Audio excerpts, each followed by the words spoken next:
Good evening and welcome to the Psychic Call Shop. I'm sitting down with Carl tonight, and you write nonfiction, but your main connection there is how humans are affecting the non-human world around us, not only our animal population. How'd you get into this? I've just always been really interested in animals and always, noticed that natural world is under lots and lots of pressure. It is. Places shrinking, animals disappearing, and that was always a concern. But I always have done a lot with wild animals, and most people are not really familiar. They're not, and it looks like you kind of grew up doing that, like training hawks and owls. Yes, I did do that. Yes, when I was in my early teens, and then I studied seabirds for a long time. And I had various pets, lots of other connections to wild animals in the course of my work and all of my writing. What's been your wildest animal to have as a pet? What's the wildest animal I've ever had as a pet? Uh-huh. Oh, I don't know. I guess the hawks that I had probably. Yeah. But I had others. They weren't pets. In falconry, it's a working partnership. They're not really pets. It's a little bit more of a in a lot of ways it's a little bit more intimate than the idea of pets. So yeah. Now, falconry used to be very popular, especially Middle Ages and up. Do you think it's going to make a resurgence, or do you still seeing it being kind of a rarity? It's definitely a rarity. It had a bit of a resurgence, mostly when I was young, and I think it's probably fading more now, slowly, I guess, probably slowly. People who are into it tend to be very, very into it. Right. Because we've seen a resurgence with like Renaissance festivals and reenactments. So I was wondering if that would lead into that. That was not at all my lead into it. No. Right. I was that interested wasn't yours. in the birds themselves, but right. Yeah, most people who have seen any falconry at all have seen it at Renaissance festivals. Right. And some maybe archery things. Here in the mountains, we do archery, and it seems to always be some falconry with it, and that's always interesting. Yeah. So what's your work like now? Oh, well, I mostly write books about the human relationship with the natural world, why we have the problems we have, how it could be different, a vision of a much better relationship, and what kinds of things I wish were happening more, and who we're here with on this planet. Most people don't think too much about wild animals most of the time, and I think about wild animals all of the time. So understandable. So during the panini, especially during the lockdowns, we saw a lot of animals coming out of hiding. There were dolphins back in the bays, there were birds returning, deers returning. Not so much predator. Like I expected a lot of coyote activity. There wasn't reported that much coyote activity. What does that tell you from your, professional view?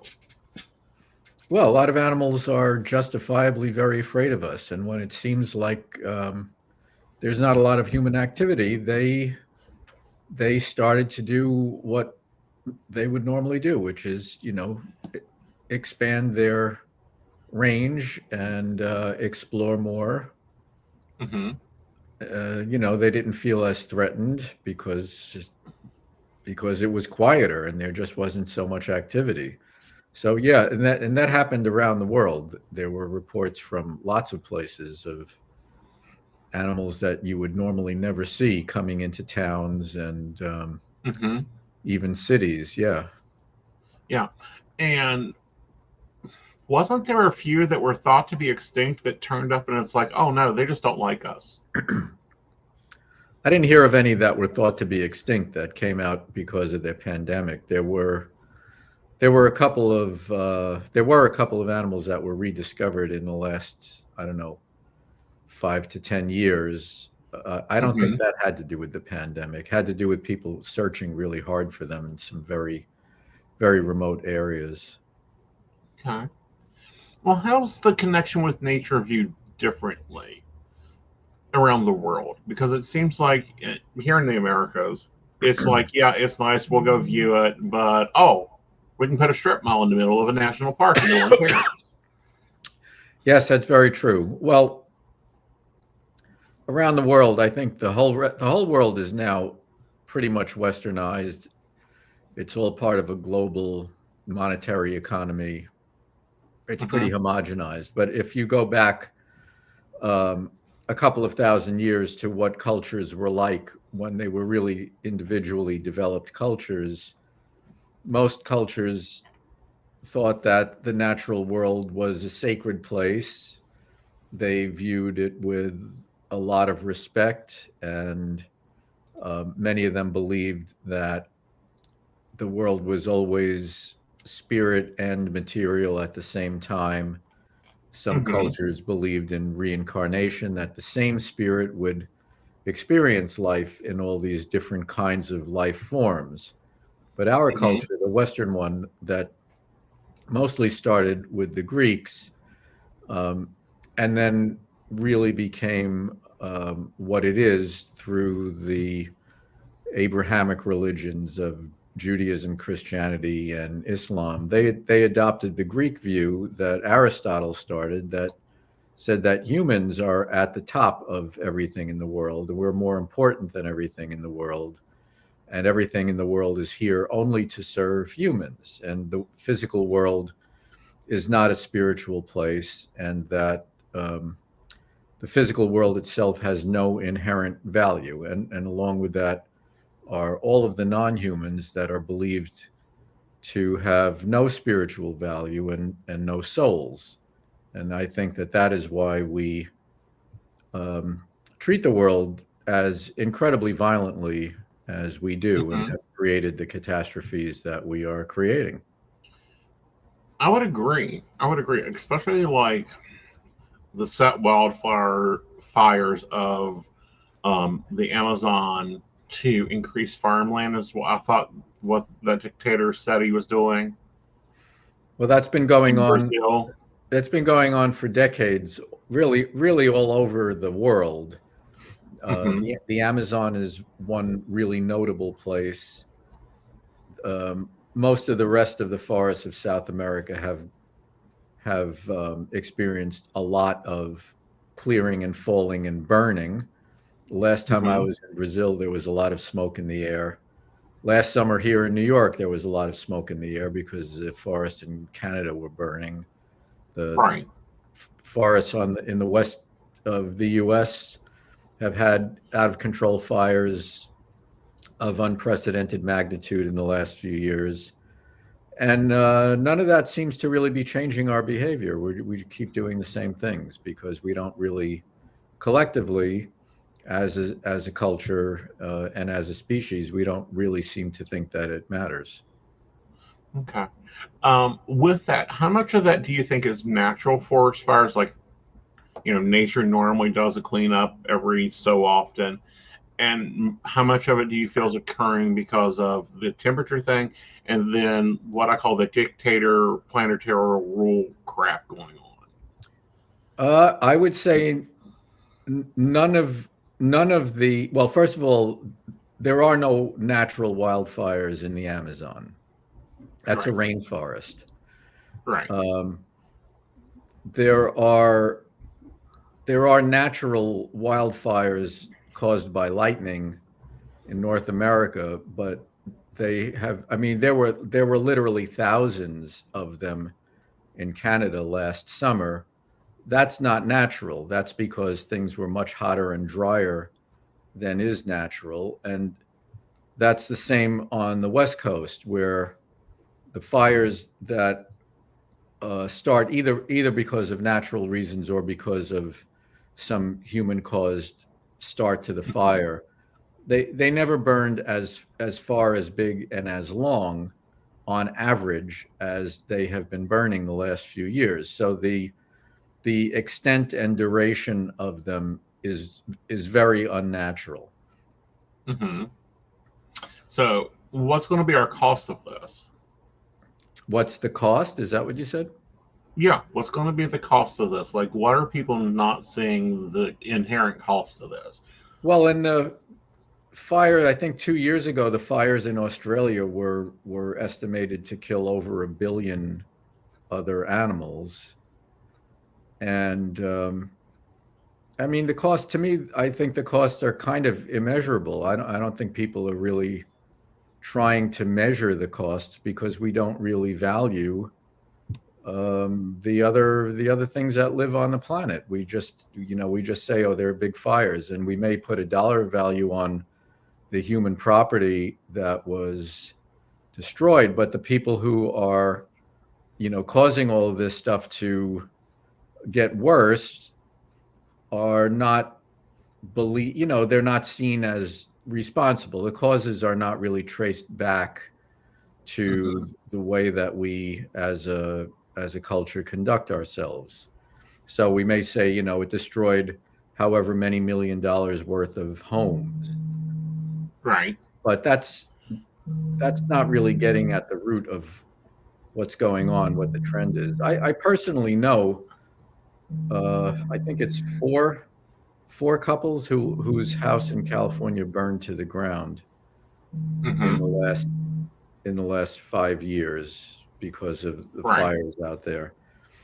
Um, there are those costs, but the other costs to all the other creatures and to the forests themselves are not really thought of much. And in the case of all the cutting that you mentioned in the Amazon, all the clearing for farms, that's believed to add value because people don't think the rainforest is worth anything, but they believe that the cows that they raise are the value that they're creating in that way. And so they see the destruction as creating value. That's really how our system monetizes the destruction that we're causing, I would say. Right. And see, like my thing with the rainforest is we do not know what animals they destroyed in that. We do not know what medicine or plants they destroyed in that. We do not know what undiscoverable things were in that ecosystem when they destroyed it Yeah. for methane producing cows. Yes, that's that's right. But why did they do that? Because those cows mostly get sold to North America and Europe. So you also have to look at not only what's going on, but why is it going on and who's driving it. Hmm. Very much so. So, what do we do? How do you envision us? We've got the national forest system. I will say that's cute, but I'm a little concerned when we've got presidents auctioning off to the highest bidder oil plants to go into some of it. And go in and dig underneath it, that's going to cause problems. I live in West Virginia. I know the problems it causes. What do we do? How do we get people to pay attention? Well, how we get people to pay attention is to raise people with a sense of respect for other things that live in the world and for the world itself. That's not really what we tend to do, but that's what would need to be done. People really should not. Well, first of all, 8 billion people on the planet is not a recipe for the coexistence of humans and forests and all the other animals and all the fish in the ocean and everything else. We just put way too much pressure on all that stuff because of everything that we want and need. Fortunately, the world population is slowly starting to decline in most places except in Africa right now. Mm-hmm. And that's a long-term view over the next century or two, that may ease some of the pressure. We all make decisions every day about what we do and how we do it, and we all, I think we all know or can easily find out how to do things that would have less of an effect on the other things that are trying to survive in the world. But also our choices have been limited. So I'm, other than certain aspects of the food supply, like how much meat we eat, which we really should eat very little meat, but things like plastic or things like gasoline and cars and things like that, we don't have many options. The industries that have made tremendous fortunes selling that stuff have in some cases made sure that there were no options. When I was young, everything came in glass jars and glass bottles that were routinely not only recycled, but actually refilled. And, the people who made plastics made pretty sure that that would end so that they could just keep selling us single-use plastics. Now everything comes in plastic. We don't have a lot of choice. It's hard. That really needs to be government policies that push the country or push the civilization back toward better practices. But that doesn't usually happen because everything is driven by money. Right. And so we're in these situations that we're in because of that. I think in one sense, it's all of our fault. And in another sense, it's not the fault entirely of the end user if we don't have much in the way of options and choices. So it's a little bit complicated there. It is. We've seen a lot of move back, a lot of small business, which tends not to use a lot of plastic, a lot of like farmers market, that type of connection is going on, at least in this area. Do you think that lends to it? Do you think that the more we push for smaller business interaction? I know that during the Panini, we saw a lot of people returning the gardening, that type of thing. Does that help with that connection? Yeah, all of those things. Making a drip in the water. All of those things are really, really good things, and they bring people more of a sense of satisfaction and just enjoying life more. But when you think about the extent of the agribusiness farming all over the continent and all over the world, all the pesticides, all the fertilizer, everything that happens for all of the millions and millions and millions of people who don't live where they can go to a nice farmer's market or have a garden, and people who think that they have to eat meat every day or 5 days a week. The enormity of the problem, and the oil companies that prevent us from really solving the the energy problems, Right. all of that stuff. It's the problems are gigantic, Right. and the people who are working out the solutions are really a small share of the market, I would say. Oh, I think it's very much a small share of the market and a very much a small, um, con- you know, I don't know. I know that you're in New York. I'm in West Virginia. There's this big news about how New Jersey is not allowing plastic bags anymore. Like it ate up our news for 2 weeks. Is any of that useful for one state to like not allow plastic bags? Well, yeah, I mean, it is. I don't know how many people live in a state like New Jersey. Here on Long Island, they didn't really ban. They made it not routine to just give you a Mm-hmm. plastic bag every time you buy something. You have to pay for the bag if you want it.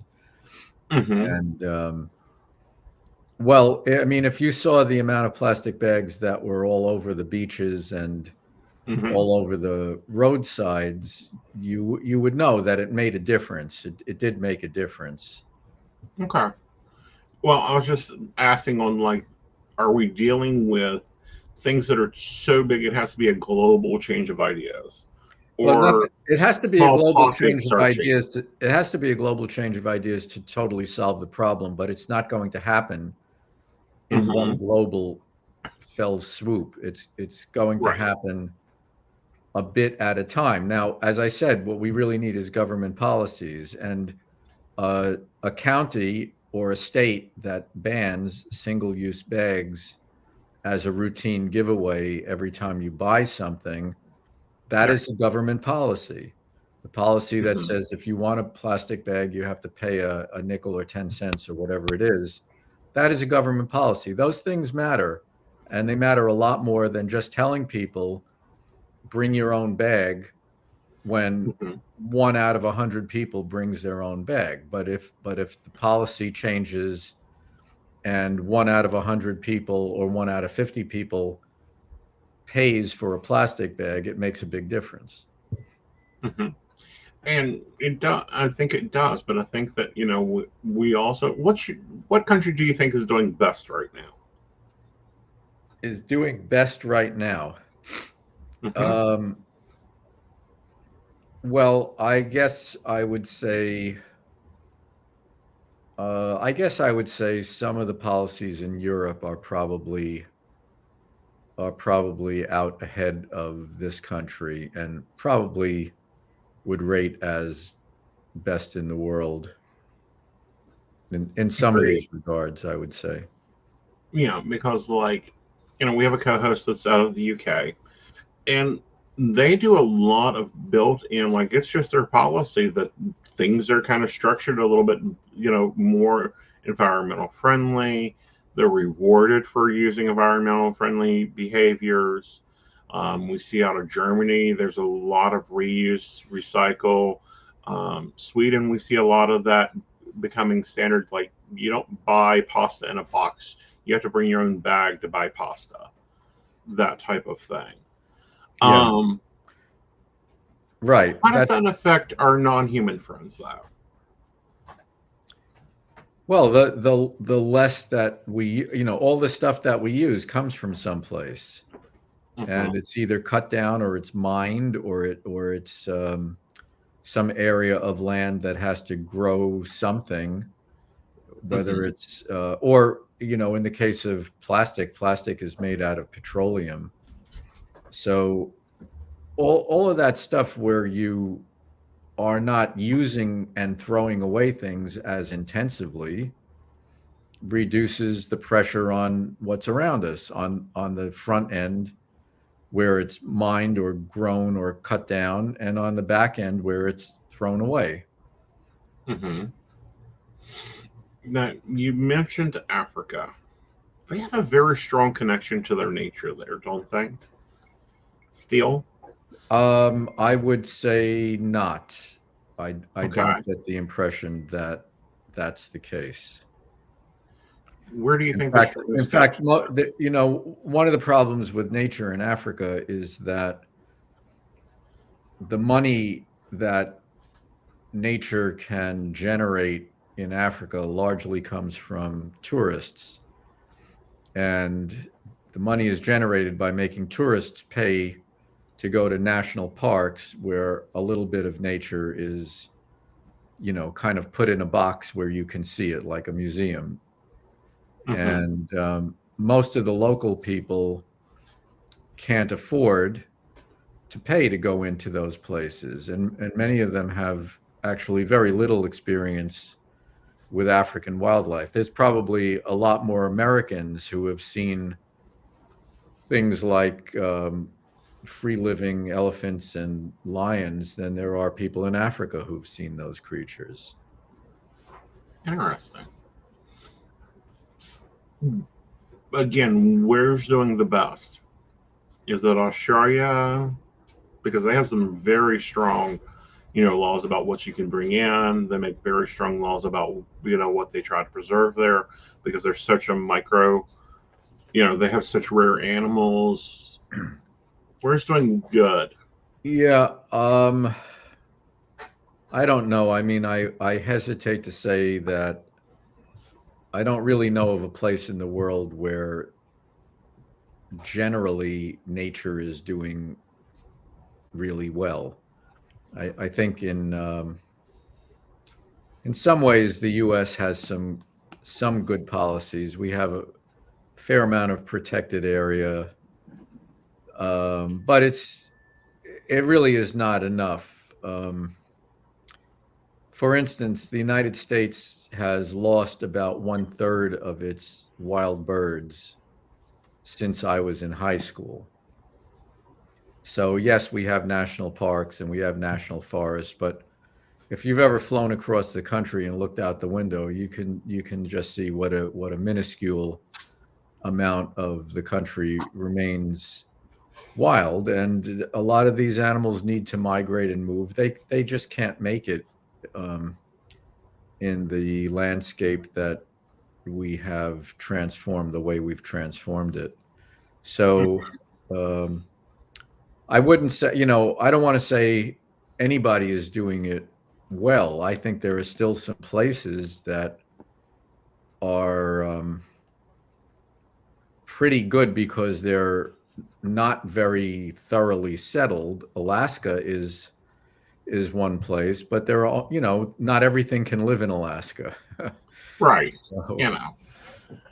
And then we have like what I call, I guess they're called invasive species. I call them released pets. I mean, we have Florida that has animals that were introduced to the ecosystem. Is anyone looking at, you know, what the boa constrictor is doing down there? Or the tarantulas that have now been released? Yeah, those big snakes in Florida that used to be pets have eaten most of the small mammals in a lot of South Florida. A lot of the populations of the smaller mammals, you know, up to the size of raccoons, they're pretty decimated down there. It's a huge problem. What do we do about that? Like, that was human created. How do we fix it then? People are paid to kill those snakes, and they are they're doing things to try to track the snakes to where the snakes have their eggs, and you know, they're just trying to catch up with it. But actually completely eradicating those things is extremely difficult, which is ironic because driving things to extinction seems easy, except when they are these introduced aliens that get completely out of control. And then it's hard to eradicate them. Yeah, it's kind of like here in West Virginia. For some reason, back in the 50s, they introduced a vine from Asia to help with erosion. Sounds good, right? Yes. Yeah, until like they saw it take off, and now it'll take down a whole 2 seeds. 2 seeds can take apart a whole town and riddle it to the ground within 2 months. Yes. And it's there are a lot of unintended consequences to things like that. I think that's one thing that is really true, is that putting animals and plants where they don't have a history has created chaos in a lot of places, like the plant you're talking about. Right. Sorry, the name escapes me, but like West Virginia now has naturally growing bamboo that's also will just decimate areas because it has no predator. Nothing eats it here. Yeah. Yeah. Do you know of other places that have done that? Other places that are dealing with this, other than like Florida, West Virginia, whose DHR should have read a botany book?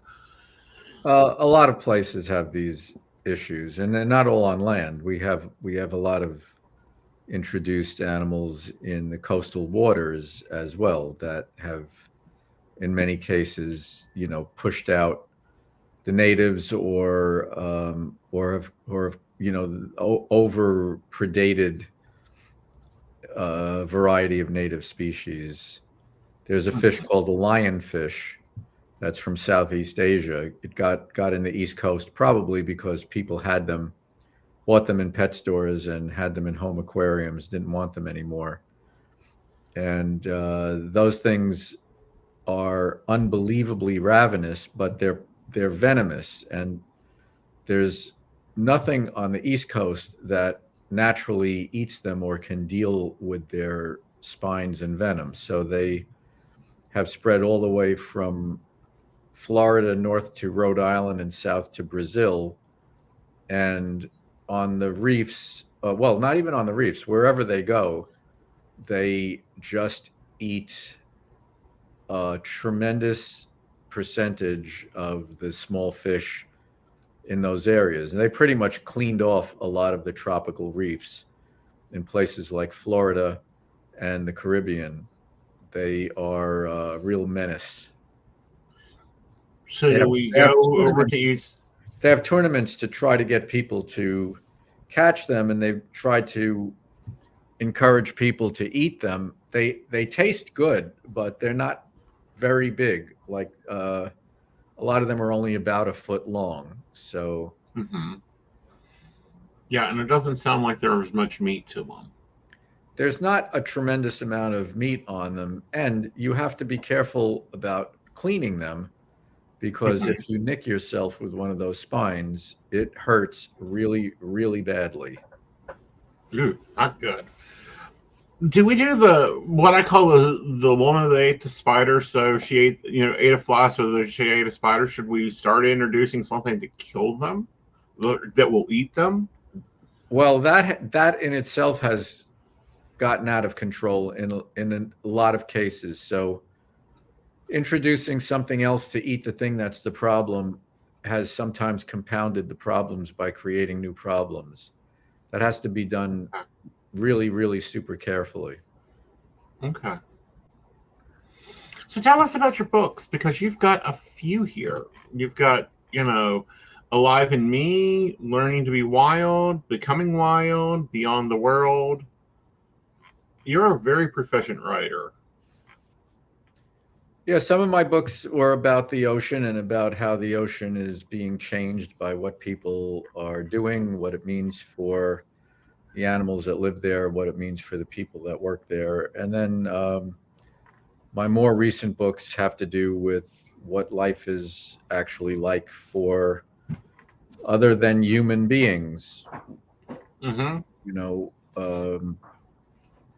What they can think and feel, what their cultures are like, what their capacities are like for just being relational beings. We don't normally think that other animals do much except wander around driven by instinct, but there's a lot of subtlety and a lot of nuance, and I find it endlessly fascinating to try to learn a little bit more about who's here in the world with us, and that's what those books are about. Now, there are beliefs that animals communicate with each other. They communicate in tribal behavior, that type of thing. Did you find that in your research? Yeah, that's a lot of what I have written about is communication in other animals, culture in other animals, um, just the ability to perceive things, emotional capacities, uh, Hmm. all those things that make up what it feels like to be alive. Hmm. I mean, humans are animals, so what we are capable of didn't just come from nowhere. We Right. inherited it, and you can see a lot of it in various other animals. I mean, anybody who has a dog, you have a cat there. Anybody who has a dog or a cat Hmm. knows that they are relational beings. They can form bonds. They can recognize individuals. They know the routines of their life. They Hmm. experience emotions. They express emotions, those kinds of things. But wild Right. animals do a lot of the things as well. We tend never to see what wild animals can do, but I've made uh, quite an effort to go and find out what that is like and to write about it. Right. And you've done a very good job at writing about it. You bring up a lot of different viewpoints from culture. How much of animal culture do you think is rubbed off on humans? Rubbed off on humans? Hmm. None, I would say. Um, the thinking of humans until about 10 years ago was that only humans had any culture. And now we understand that there are many animals that can only survive if they learn from their social group and their elders and their parents what they need to do, that they can't just survive on instinct. They need Hmm. to learn. And that kind of learning is culture. Culture is what you learn from your parents and from your social group. Hmm. Is that why we have a lot of problems with out of release programs? It is. It is. If you let all the animals in an area disappear and then you try to introduce new ones Hmm. of the same species that are bred in captivity, often they just don't know what to do. It's more like abandoning them. And Hmm. there's nobody to follow. They don't understand where the food is. They don't know where to migrate to, and Right. a lot of introductions do work, but they often work only after a very high percentage of the introduced animals die because they don't know what to do. So then they have to form their own culture. They have to sort of reinvent, yes, Yeah. and And, that can take that's a few difficult. generations. Yeah. Because we've seen that with like the birds they released in California, and they thought, oh, we'll just let them go and they'll take off and do fine by themselves. It didn't happen. They had like two pairs that actually continued to produce. Yes, but it's very successful now Hmm. after a very, very difficult start. Yeah. Yeah, and like we finally got bald eagles back into the gorge.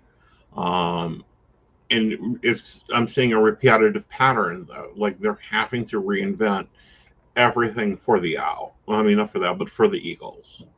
Yeah. With the condors, they basically have to put food out for them. Right. So that doesn't make them technically able to survive without us at this point. Yeah, the problems that they have are because of us, and then they can't survive without us. So, Right. our effects in the world are heavy, I guess you could say. Very.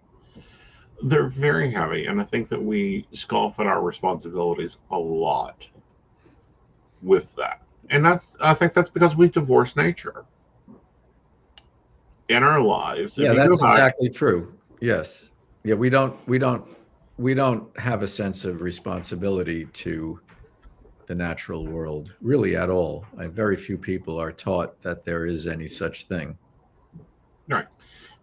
And I think that's because of our lives. Like, if we go back 200 years, you had to be out in nature, you had to be in the woods. Like, even if you were in major cities, you were still dealing with wildlife in woods. And now it's storybooks. I mean, a child growing up and living in New York all their life will see what, pigeons, maybe a few, doves and some other birds and squirrels. Yeah. Mm-hmm. But they couldn't pick a bear out from a lineup unless they had a storybook of it. Yeah, that's true. So. Well, thank you so much for coming on and talking with me. Well, Tell thank you everybody for where to having get me. your books. What's that? Tell everyone to get your books. Where to get them at. Well, my books are available anywhere that people sell books. There are many places online that sell them. You can get them through any bookstore. If they're not in the store, you can order them through the store. They're widely available. They're published by major publishers, so they're easy to get. Right, and his latest one is Alive and Me and Becoming Wild. And I like that you're a nonfiction author that also writes for children, because Yes, that's where we start this change at. Right. Yeah. And your series Beyond Words, what wolves and dogs think and feel, and what elephants and whales talk about. Yep. I think those are really good books. Also, keep an eye out because you tend to, appear up in the New York Times a lot. Yes, that's true too. Yes. Well, thank you for coming on. You have a lovely evening, dear. All right. Thank you. It's really nice to talk with you. Okay. Take care. Take care. Hey everybody, Lady Gwendolyn here from Rowan Temple of Light, and I'm here to tell you about our events this summer. First up is Beltane in the Hills, May 13th, and that is from 1 to 6. We have entertainment, we have a bunch of vendors, we have a fairy photo shoot. It's going to be exciting. You having any questions, reach out to Earth Magic or to myself. After that, we have Central West Virginia Pagan Pride, August 19th. That's at Holly Gray Park from 11 to 5 for the day. And we will have Sarah Masters coming down from Pittsburgh to be our keynote speaker. We have some great classes for that. So if you want to get involved, reach out to rowantempleoflight@gmail.com or just follow us along on Facebook at Rowan Temple of Light, and we look forward to seeing you out in the community. See you there. Welcome back, goblins! My name is Jason, and I am the host of the Esoteric Book Club, a podcast that examines titles on the magical, paranormal, the mysterious, and the strange. I release 2 episodes a month, in which I review books on esoteric topics, recap news of the weird, and conduct interviews with authors, practitioners, and experiencers. The Esoteric Book Club can be found on every major podcast service or can be streamed directly from esotericbookclub.org. Hi, I'm Aeson Knight. I provide tarot readings covering everything from love and relationships to your life questions and your most spiritual answers. And also, I provide a lot of guidance in finances and divorces and all those relationship problems. So, if you'd like to get a reading from me privately, not on air, you can feel free to do so by visiting aesonknight.com and booking your appointment. I also provide on-demand services, so if your life is a little chaotic, you can go ahead and click that Call Now button there on my site. It'll connect you to Keen, and if you've not been with Keen before, you'll get 3 free minutes to talk with me, so that's great for a quick answer question. All right, guys, back to the show. Enjoy. Bye, y'all. Hi, I'm Tracy Van. I provide a blended reading consisting of mediumship, psychic, and tarot cards. A reading from me can cover any guidance you need from relationships with your partner or your family, spiritual, financial, any questions you may need clarity on. If you would like to book an appointment with me, check out my website, tracyvann.com. That's TracyVann.com. I have bookings from 15 to 60 minutes you may choose from. That helps if you just have a quick question, need an answer, or if you're looking for a reading in more depth. I'm here to provide the guidance and clarity for you. Let's just figure it out. Bye. Hello, darling. Hello. How are you? Doing pretty good. How are you doing? Doing really good. So we're going to have a little fun tonight. All right. So where are we starting at? Well, we're going to start with Are You an Asshole? Then we got relationship advice. But it's Am I a Jerk? So there's going to be 2 polls tonight. Ooh, double polling. Awesome, awesome. Yeah, so all right. Case. Would I be the asshole if I banned my cousins from my mother's memorial service?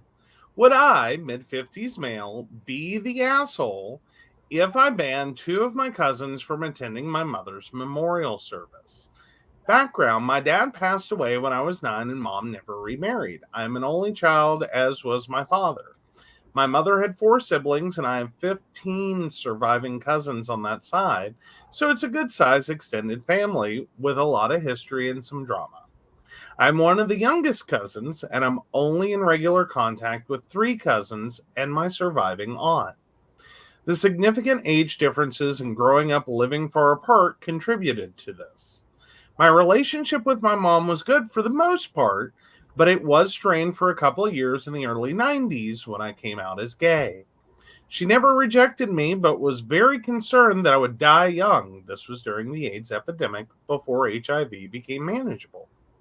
And also worried about what others would think of us. We worked through it and have done well ever since. I think that she liked my husband of 28 years more than me sometimes. One of my uncles, his wife, and their kids, all Southern Baptists, reacted badly when they found out that I am gay. I know my uncle gave her a really hard time for a while until she and my grandmother told him to mind his own business. He never brought it up with her, but he also avoided me at family gatherings and never spoke to me again. His kids, my cousin Janet and Brad, didn't let it drop, however, and would frequently make bigoted comments in my presence or about me to other family members. A memorable one was when Janet told me that it was, quote, nice that my mother had forgiven me for my lifestyle choices. I cut contact with them about 20 years ago. My mother didn't have much contact with them after her brother passed either. The last one I know of was 7 years ago when Brad asked her for money to help bail out his son who had violated a restraining order and damaged his ex-girlfriend's car. My mom passed away in January. We held a small graveside interment service and are planning a memorial service to be held in March, when my frail aunt is able to attend. Last weekend, I found out through the family grapevine that Janet, Brad, and several of their children are going to attend the service. I think someone told Janet that my mother left some family keepsakes to my cousins in her will. She did leave things to her sister and several of my cousins, just not to either of them. I honestly cannot stand the sight of either of them, and I don't know any of their children at all. It seems that they are coming for their own benefit, not to mourn. I just don't want to deal with them and want to ban them from attending the memorial service. My husband and close friends support me in this, but my cousins think I should deal with it for one day and ignore them. Would I be the asshole if I told them not to come and asked the funeral director to keep them out? Now, I'm Brenda, it's not a proper family funeral if someone doesn't get hand kicked out or at least warned.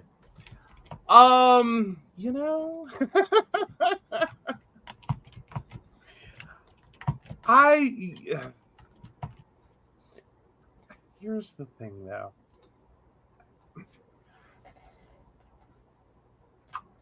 now,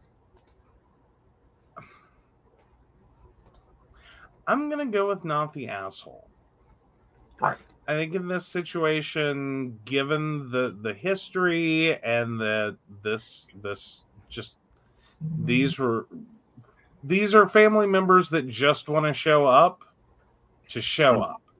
thinking they're going to get something.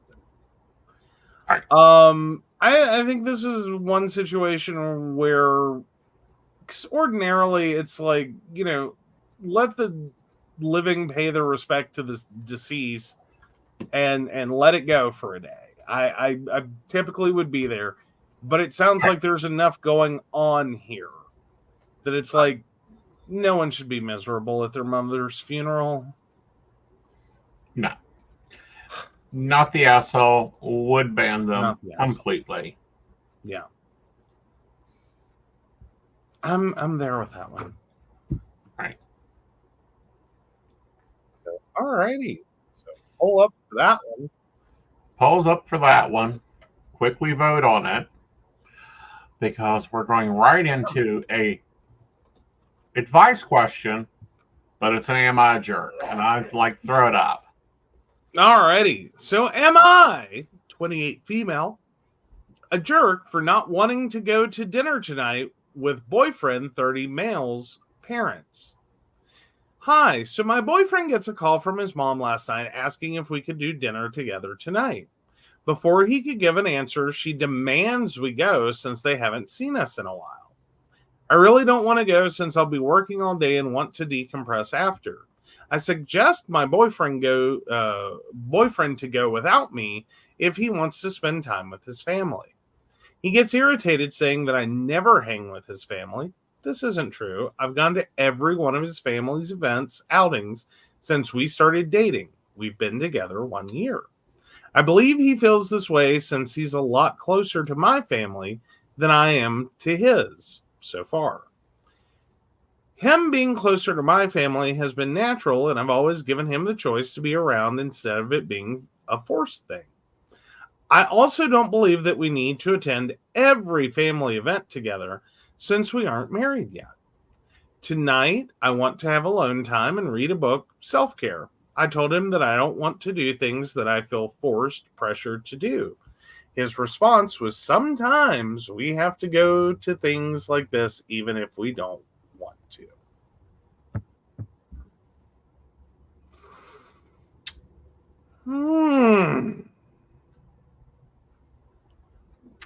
I feel guilty, but I just don't want to go out tonight.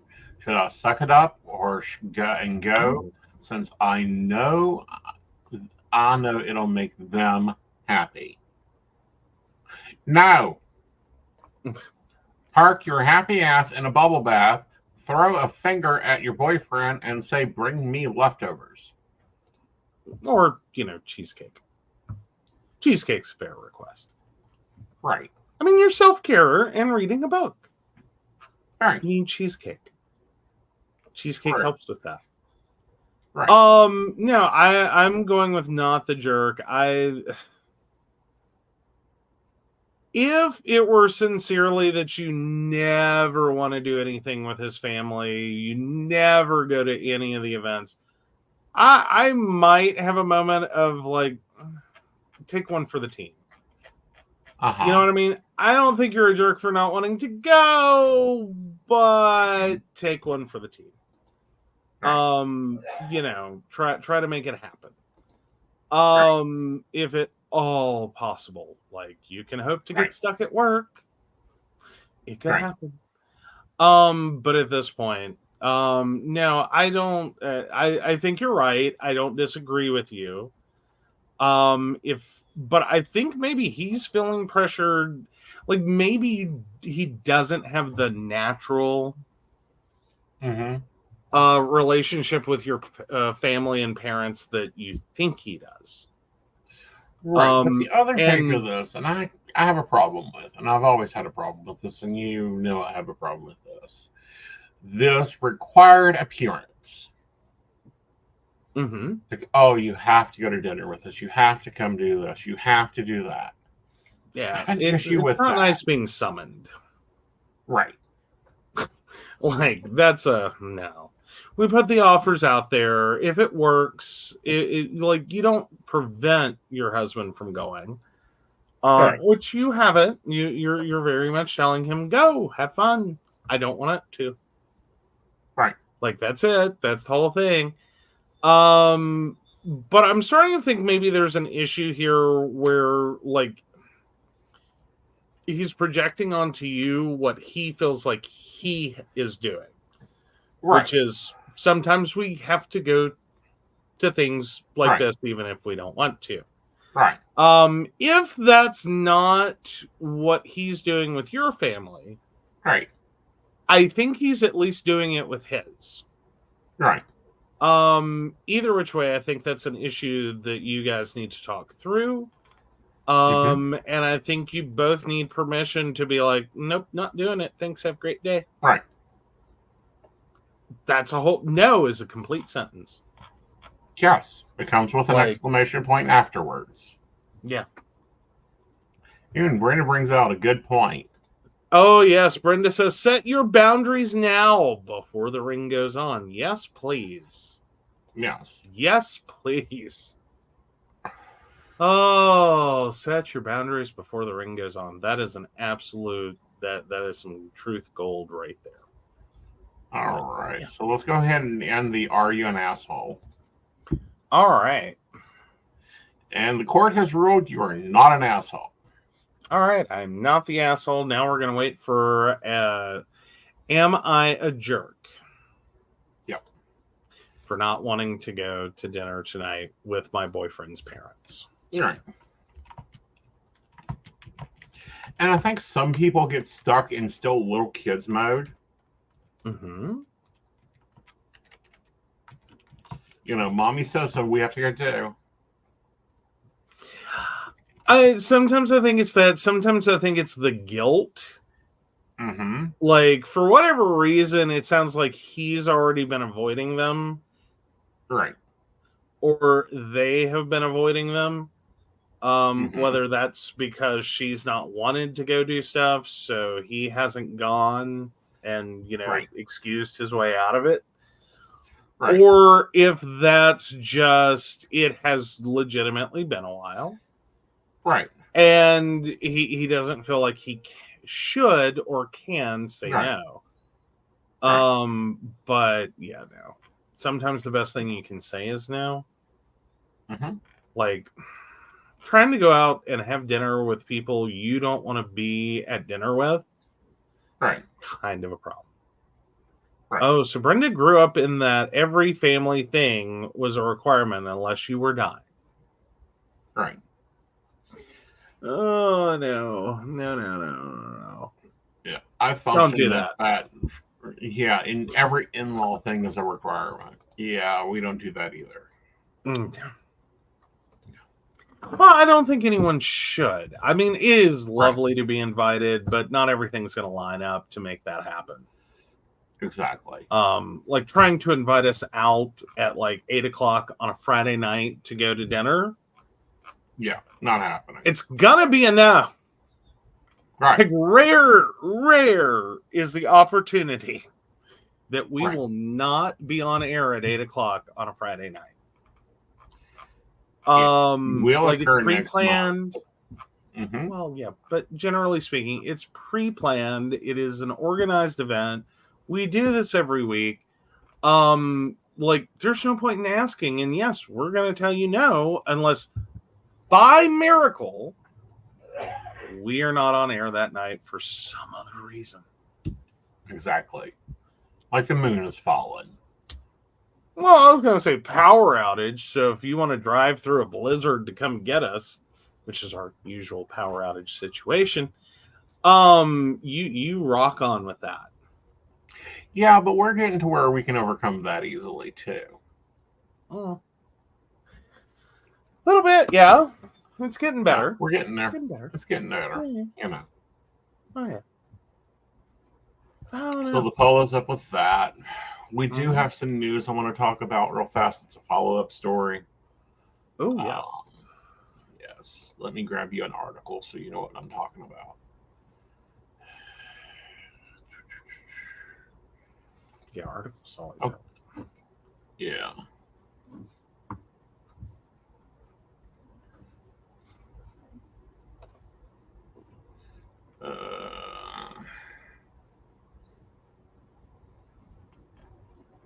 Oh, come on. I had you on follow.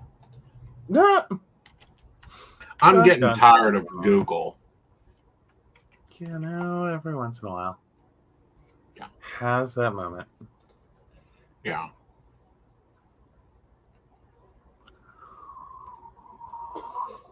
Oh, sorry, guys. I had an early morning. It has been a long, long day. And a game of shoots and ladders at that. It has been. You've rolled some good rolls today, though. Oh, there's some interesting numbers, yeah? Yep. Oh. All right, so here we go. It's the, Ruby Franke, Jody Hildebrandt case. They were sentenced today. I think since Ruby Franke did not have the, gray hoodie and gray hoodie and a dim lit background, she decided to make her YouTube apology in court. Oh, dear. Yeah, I mean, it was like a 10-minute diatribe. Oh. No. And was it even remotely useful? No. Like, she had already agreed to her sentence. Like, this was a formality. Well, I know it's formality. I'm just saying, if it's obviously this, Right. kind of, this is my YouTube video, but I'm doing it here. Right. Was it at least something like, trying to undo the damage she's done as a mommy vlogger? No. It was more so sitting there. I've heard better speeches from Academy Award acceptances. She thanked everybody involved. She then thanked, right down to the, court clerk for getting her out of a situation she didn't know how to get out of. Yeah, so she's kind of, yeah. So at her sentencing, Frank apologized to her children, saying she had believed dark was light and right was wrong. I would do anything in this world for you. I took from you all that was soft and safe and good. Frankie also told the court, for the past 4 years, I've chosen to follow counsel and guidance that has led me into a dark delusion, she said. My distorted version of reality went largely unchecked as I would isolate from anyone who challenged me. Right. She kind of set her husband up nice there. Yes, she did. What I got more pissed off about was Hildebrandt, who just seems like she's not taking a damn bit of responsibility. And she said, one of the reasons I didn't go to trial is because I didn't want them to be emotionally relive the experience. Yeah. Right. Which would have been detrimental to them. My hope and prayer is that they will heal and move forward to have beautiful lives, she added. Yeah. I think I'm sorry. I've made horrible mistakes. Would have been a better, just, that's it. That's your whole statement. Right. And both of them. Well, what I found funny was Hildebrand's, had been talking on the phone. So she's still trying to run this cult from the prison.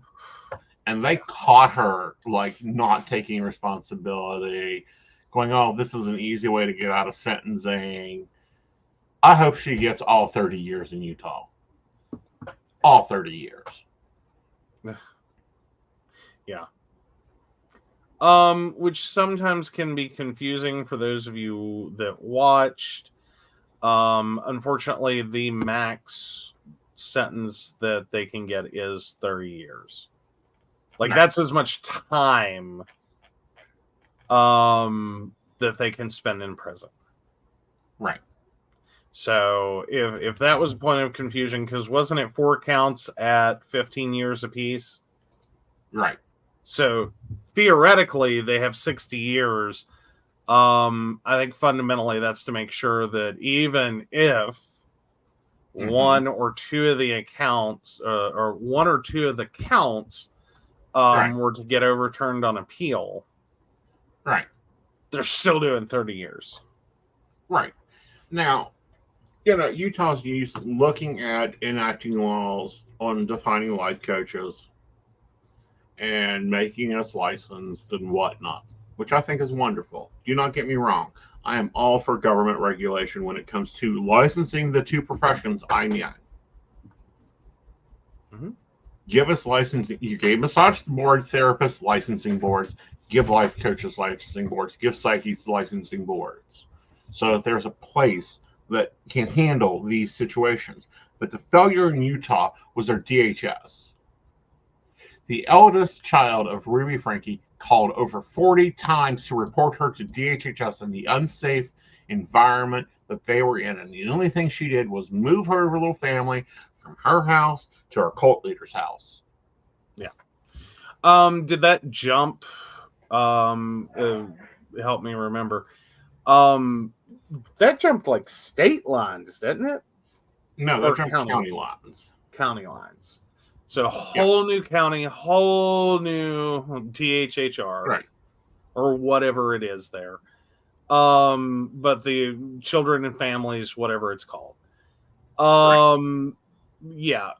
So it would basically reset the clock. Right. And that's a sad, unfortunate reality. In a lot of cases, is we don't really have a lot set up to prevent against this situation.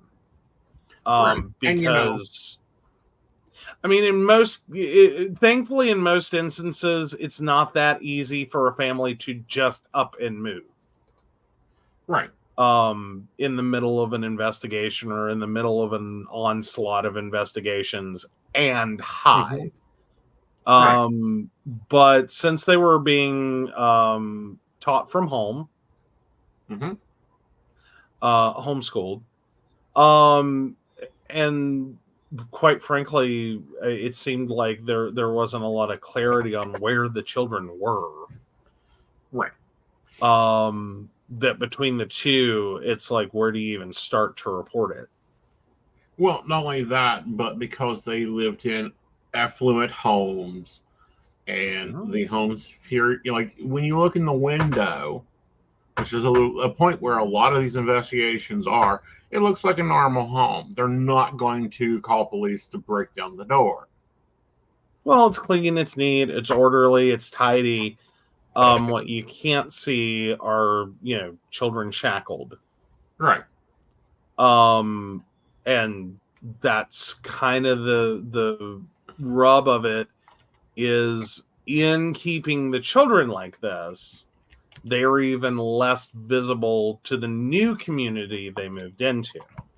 Right. Until the one child escaped. Right. And then suddenly when everyone has to deal with it. All right. Let me see if I can find the picture.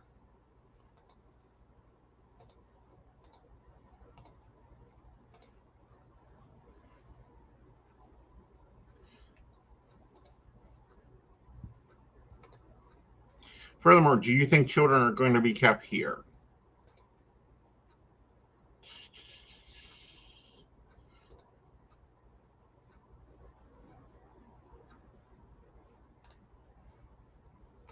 Would you look for children in that room? That says Liberty. The giant bank vault door? Yeah. Oh, good God.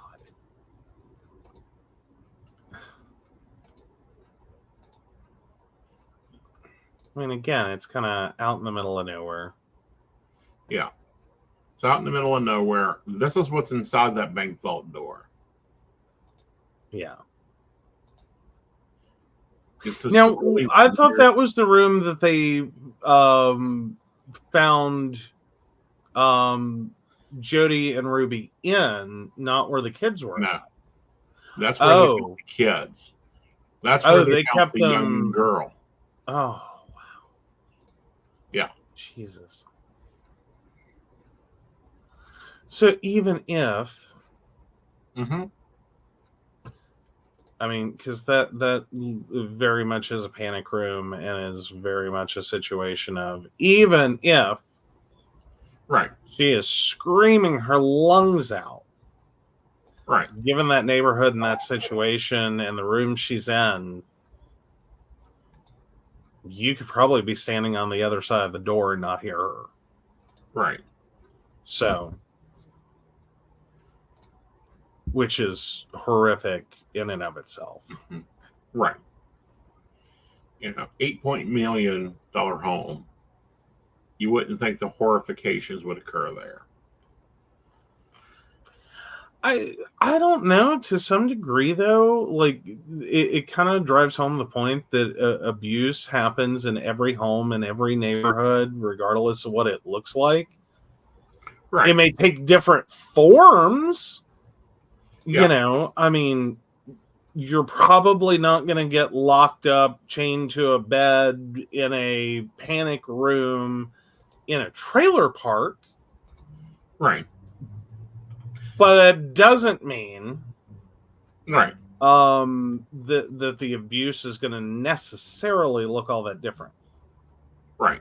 Like, it's still going to be infliction of pain. It's still going to be... Yeah, but if there was a thorough search from DHHS,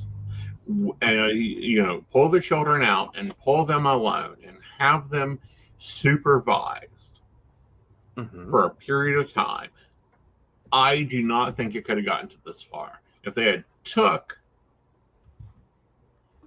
10 minutes to go, oh, well, this is a multi-million-dollar home. This can't be happening here. That is literally quoted in some of these DHAR reports. Like, Utah, you got a problem. Well, here's where I struggle.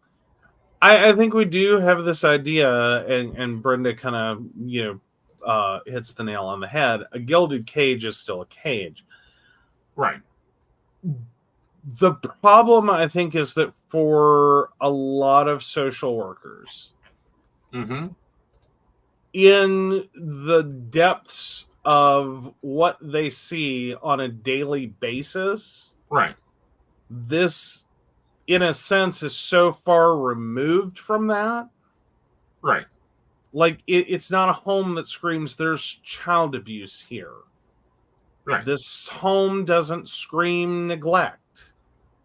It doesn't scream junkies are running around shooting up needles and these poor, unfortunate children are just saddled with this mess. Like, and these are some of the real, like, situations of, like, depraved filth and indecency and horror shows that in a lot of cases child caseworkers are dealing with. And so you walk into a home that's, it's nice, it's pretty, it's organized, it's well lit, it's taken care of. There's cookies baked. There's, you know what I mean? Like, it just screams. Like, how do you abuse a kid here? Where are you abusing the kid? Help me understand it.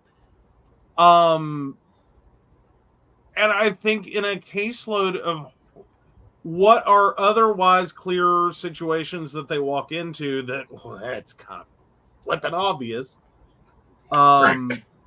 That it was easier to walk into that and be like, what abuse? What abuse? What I don't see it. Knowing that there were other cases with what they would have assumed more clear situations of abuse and potentially worse abused victims. Like, oh, I'm sorry, your mommy didn't listen to you. That's not a reason to call us. Not recognizing that this is a whole other ballgame. Like, this is when suburbia is nice and clean and pretty on the outside and on the surface, and you start digging in, and it gets real ugly real quick. Like manicured lawns hide a lot of secrets. I agree. It hides a lot of secrets, but at the same time, I'm like, Utah deserves better because this isn't their only case. This is far from their only case of, oh my God, the horror coming out of there. And again, it's not surprising. Right. That's the sad reality is we've overburdened caseworkers. We've cut funding for fostering, for caseworker salaries, for departments, for training, for you name it. In the so-called fiscal responsibility, and out of a political party that claims to care so damn much about children. Right. You're doing a real disservice to children.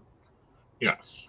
But keep talking to us about bathroom bills and protecting them from drag queens and forcing them to be born in the first place.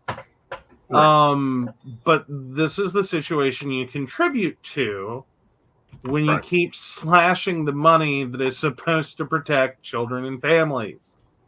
That is supposed to go to aid that, to make sure there are enough caseworkers that are properly trained and capable of managing their caseload in a way that this doesn't happen. Right.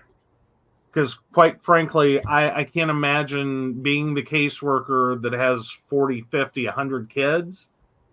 Right. Files on her desk, walking into this house and going, the 99 others on my desk are in situations that I just walk in the front door and start the list of problems. Right. I walk in here and it's like, Right. The utilities are paid. They have transportation. They have clothes that are age appropriate and fit that are clean. Like you just sit there and it's like, shh, what? Who called? Oh, your upset daughter? Again, it's that kind of moment of like it in the stack of unfortunate situations. Right. At first glance, this looks like what you complaining about. Right. Like, I'm dealing with people living in cars eating cat food. You know what I mean? Right. Like the disparity here. Right. At least Governor Cox is calling for a review. I'm sure that report's going to sit there and list out all the things that had to go wrong to make this situation possible. Right. And a lot of them are going to be, you slash the budget for this, you slash the budget for that, you slash the budget for this. You have one caseworker handling how many cases? Right. How are they supposed to have time? Right. Like, they end up having to make snap decisions. Right. Because otherwise, the time spent for this child that looks like they're in a pretty sweet situation, at least on the surface, is taken away from a kid that in 5 seconds I can walk through the door and write a whole report about why I took them. Right. 5 seconds. I can just 5 seconds in that house. What gets me is the level the complaints went to. Like, the neighbor said the abuse was flat out against Frankie, made her feel that DHS missed an opportunity to investigate the welfare of Frankie's children. Several of us tried to help, the neighbor said. I know people left food on the doorsteps knowing the children might not be eating. I know people were making calls to DCFS, to the police. People really did try and care. No one was looking. the other way. Yeah. That's Salt Lake Tribune. So hopefully Governor Cox gets to the bottom of this, because Utah has an interesting situation. Most of their welfare department and their child care department is funded by the Mormon Church. That's not a surprise. Mm-hmm. And so the question then becomes, are you turning a blind eye to church members? That's the bigger question. Are you turning a blind eye because she's white, blonde, and a member affluent of the Mormon Church? Well, no, that but affluent in the Mormon Church. Yeah. Like, how does a mommy vlogger, how does a Mormon mommy vlogger making $30 million a year, have a child abuse problem? And it's like, I don't know. Do you want to go read Mommy Dearest?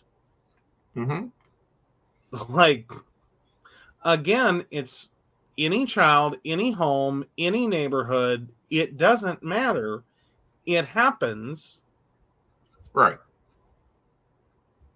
I don't know how well to put it, but I think there is this idea that poverty inherently creates and is a biggest source of abuse. The undereducated parents, early adulthood parents / late teenage year parents, like there's this idea of contributing factors to child abuse. Right. That you have people who weren't ready to be parents, who never wanted to be parents, who are struggling to get by because they're parents, and that all of these factors lead into child abuse or make the situation quote unquote ripe. And it kind of becomes the self-fulfilling prophecy, because this is what they see all day in many instances. And then you walk into, white suburban wonderland. Right. And it's like, you're not my people. Right. Like this, I don't even know where to look for abuse. Like, you don't have 15 kids in one bedroom. I don't know what to do with that. Mom, dad, and 3 kids aren't sharing a bed. I don't know how to make that work. Right. Like, everyone has their own bedroom. Everyone has their own, space. Everyone has their own, I think that's the case of abuse starts to look so different in affluence that we start to one, struggle to see it, and then 2, even when we see it, I think we almost have this moment. Potentially, it's an opinion. But I think there's a potential that when it's seen, it's almost like, but is it really that bad? Like, again, back to what Brenda said, a gilded cage is still a cage. Right. But I think we almost start to try to justify it somehow. Right. And see, my problem is these children disappeared off the map. Off the map. Yeah. Nobody was tracking these children. Nobody was tracking this information. Nobody is tracking a DHHS open case from one county to the next in any of the damn states in this country. No. You can't. Right. It's a whole different department. It is a whole different group of people. It is a whole different system. Right. And it doesn't. It has unfortunately become too easy, especially in cases where wealth is a factor. Right. To just keep moving around. Right. Like, you get tired of dealing with, DHHR, welfare, whatever the division's called in the area you're in. You get tired of dealing with them, move. buy another house, Right. live over there. Right. And when you get tired of dealing with them because someone finally figured out who to call, move again. And move again. Right. I mean, it is not an uncommon thing to see people that are not wealthy. Excuse me, that are not wealthy, that are on the verge of losing their children, up and move to a different state. Yeah. Because the resources are limited. Right. And at the moment you left, you technically had custody of the child. Right. And what do you do? How you're sitting there with a department invested in the idea of protecting children, like this is your goal, this is your mission, this is what you do. How many resources can you devote to one child whose parents, skip town to track them down and haul them back before you start taking away from other kids? Right. When you're already financially limited. Right. Like, it's an ugly job to have, and have to make that kind of, to make a decision in your job in which these are the potential outcomes. Right. That you're going to jerk resources for one kid. Right. And you're going to, how many? 2, 3, 4 kids? Right. That you can't get to, you can't afford to place, you can't, what are you going to do? Cut it off someone else's salary? You're going to reduce another position? You're going to turn half the lights off each day? Like, what are you going to do? Right. Well, we have so many things that needs to happen.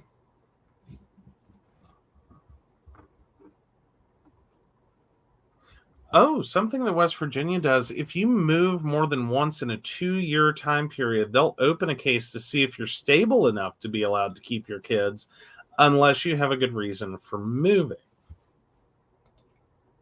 I mean,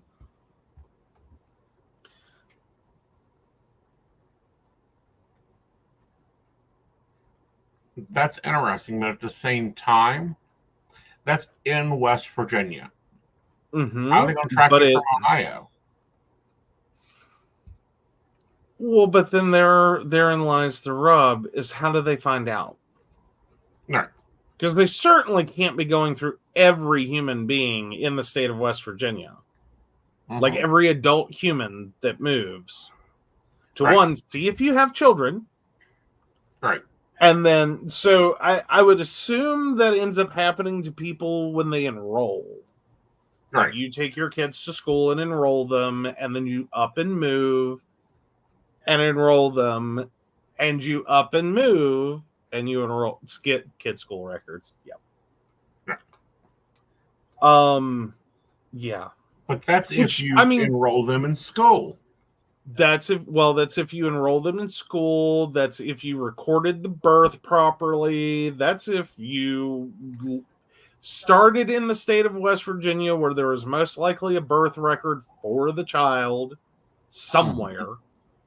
But if you start outside the state, and then you move here and you just, I'm homeschooling them, and I'm using air quotes on that, because it's not that I don't have any confidence in homeschooling.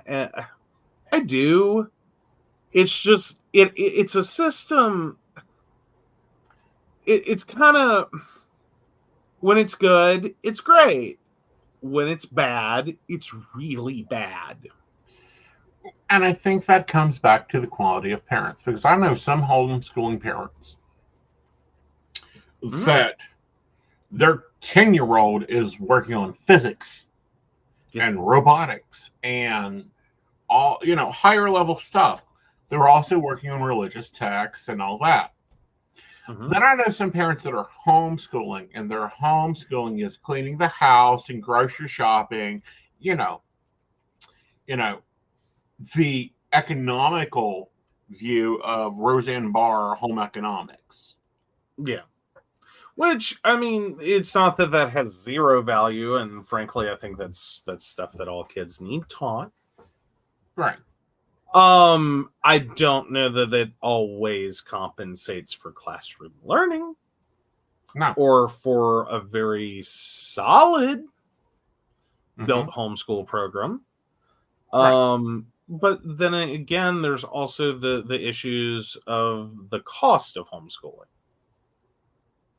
Yeah. And again, that's right for, wealth abuse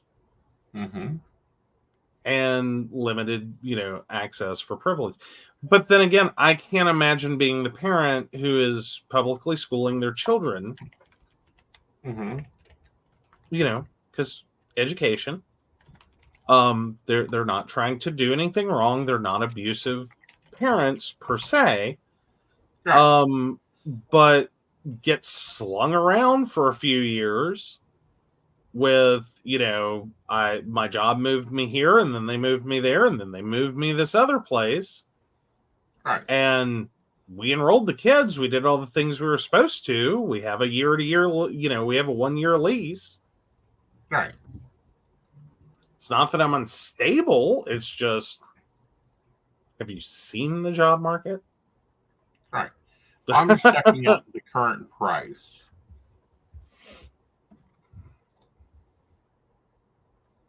I mean, I'm just saying that for good parents, and I get some of that is that we have learned a lot from like military families that move around a lot. Right. That it is hard on kids to jerk them in and out of schools. Right. And 1 year you're here, and 6 months you're there, and another 6 months you're here, and then you just kind of bounce around.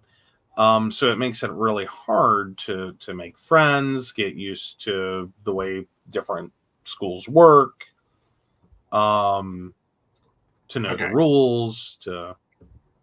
Right. So I looked up Power Homeschooling. It's $25 a month per student. Okay. Okay. Brandon. That's the one that somebody I know is using. Okay. Let me.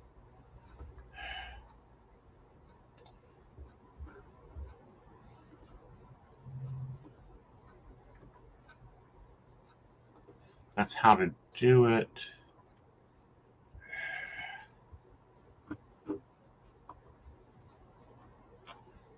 Now, the one that I was thinking of, I can't find because it's not recognized here. Like, they can't do the program. But I know that, one of the YouTubers I watch, she homeschools, and her kids are homeschooled. Like, she covers it in her vlogs, and they pay like $250 a month per student for the programs. Yeah. And that's kind of the disparity is, what do you get for $25? Right. And what do you get for $250? Because that's an order of magnitude difference in price. Right. Well, I know that Jane Muriel gets boxes for each kid every quarter or whatever that has their books, it has their science experiments, it has all this stuff in it because she's done unboxings of it.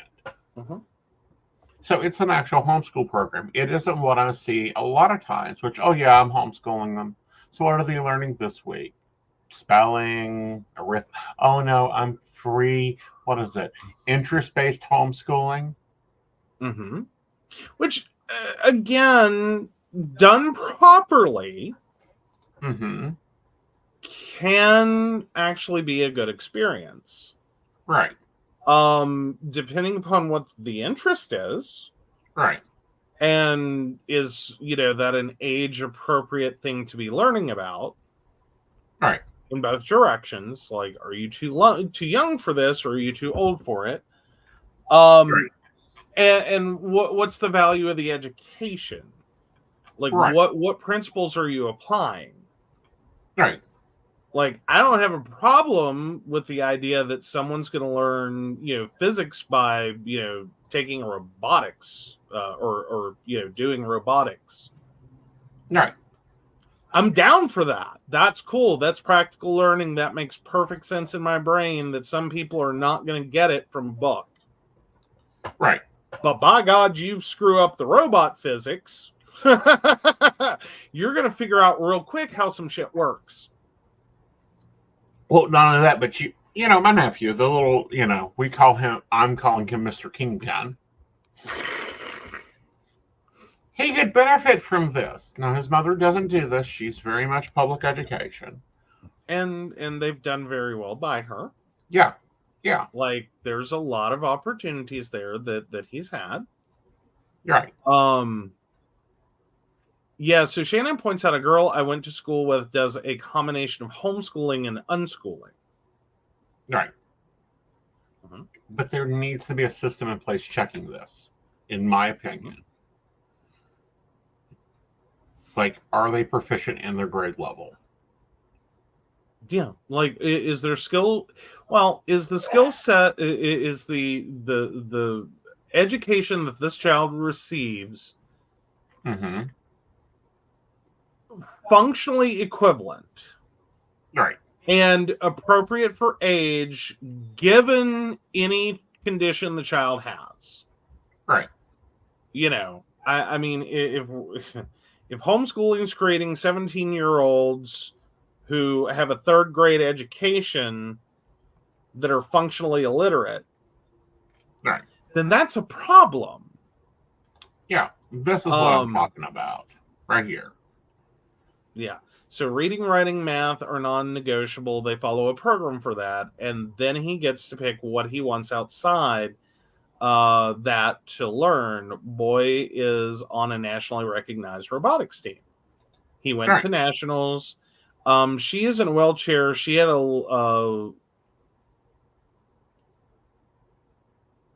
she was a little miffed at the lack of accommodations for handicapped people when they had to travel to nationals. No doubt. No doubt. That's a whole other suitcase can of worms. Right. Oh, Ted Kaczynski at a post office level of problems that we have with what the word accessible means. Right. And the number of places that both claim it or think they should be exempt from it. Right. That, like, the problems we have still to this day, 2024. Right. Understanding the basics, this is going to sound bad, but try to stay with me. If you have a condition that has only hit the DSM in the last 5 years, I can understand, and I think we all should a little, that not everyone's sure how to accommodate that. We're still struggling with wheelchair users, guys. In 2024, we can't figure out basic wheelchair accommodations. Basics. You want to call a restaurant handicap accessible, wheelchair accessible, when it has steps to get in the front door. Right. Hint, that's not accessible. Right. Like, you the whole building can be accessible. Right. You have all the proper tolerances and clearances and no heavy doors, and you've done all the things.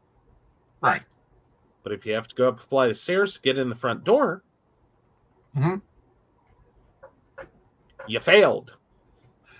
Right. Or you have to go through a back door. And what gets me, and hey, in some instances, people take it. Right. This is a whole nother topic that we need to exactly. That's what I'm saying. That's a whole can of worms. Right. But like when I don't remember what I'd done, but I couldn't do Walmart. like I had to do the buggy in Walmart. Mm-hmm. If it wasn't for you, my shopping experience would have been hell. Yeah. I forget what you had going on. Was that Right. I forget what that was. I remember we took pictures and had a whole fun time with it. Right. He's in the cart. God help me. Yeah. He is loose in the store. Power cart. We're all gonna die. Yeah. You know, something about me getting old. Oh, many comments were made on that. Yeah. So we'll dig into that one night. Yes. All right, guys. So the polling is done. You would not be the jerk for telling your boyfriend to go entertain his own mother while you stay home. Yep. There you go. So I think we're 2 for 2 tonight? 2 for 2. Yes. We hope you guys enjoyed the show. I hope you enjoyed my guest. Please check him out. The link is in the description below. And with that, pass that over. There we go. So, of course, we want to thank Beverly Walker, Mika G, Kathy, Mary Winfield, Brenda, Shannon C, Shannon D, Lady Gwendolyn, Charles Shaw, Tracy Van, Caitlin Bell, and Devin. If you'd like to learn more about us, the show, or how you too can become a Patreon sponsor and receive all the wonderful benefits our baristas receive, please visit us at pcspnetwork.com. Yes. And as a reminder, Psychic Saturday is this Saturday. Yes. Yes. It is. It is. So take advantage now. And with that, guys, we will see you later. Bye, y'all. Bye.